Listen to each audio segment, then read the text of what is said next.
উফ! বছরের ১ম দিনটা মারাত্মক কাটিয়েছি। যেন গোটা বছরটা একটা দিনেই কাটিয়ে ফেলেছি। Hey people, I am Bipasha and welcome to my mini blog. তো দিনটা ছিল 1st জানুয়ারি। বছরের ১ম দিনটা শুরু করেছিলাম দয়াময়ী কালীবাড়িতে মায়ের পুজো দিয়ে। অ্যাজ ইউজুয়াল সেদিনকে ভিড় হবে সেটা তো খুব স্বাভাবিকই। ওখানে গিয়ে দেখি কল্পতরু উৎসব হওয়ার কারণে ওখানে বসিয়ে ভোগ খাওয়াচ্ছে।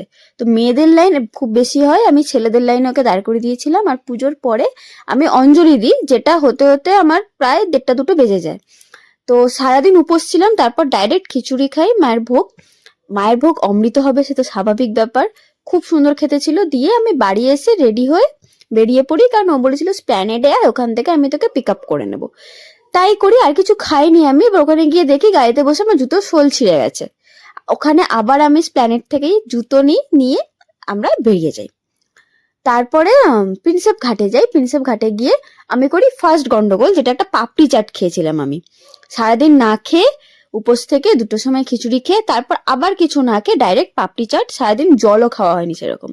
ওখান থেকে গাড়িতে ওঠার পর থেকেই আমার শরীরটা খারাপ লাগছিল, মাথাটা যন্ত্রণা করছিল একটু একটু। দিয়ে ঘুরতে ঘুরতে ইকো পার্ক পৌঁছে আমি মনে করি আইসক্রিম খেলে শরীরটা ভালো হয়ে যাবে। হ্যাঁ, এরকম জঘন্য ভুল ধারণা আমারই হতে পারে। ওখানে আইসক্রিম খাই, তারপরেই মুভি শুরু হই।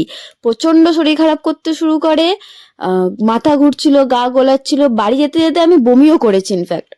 তবে শুধুই খারাপ কেটেছে সেটা না, খুব ভালো টাইম স্পেন্ড করেছি, ঘুরেছি, মায়ের পুজো দিয়েছি, মায়ের ভোগ খেয়েছি। তো সব মিলিয়ে খারাপ ভালো, যে বললাম না শুরুতেই, সারাটা বছর যেন একটা দিনেই কাটিয়ে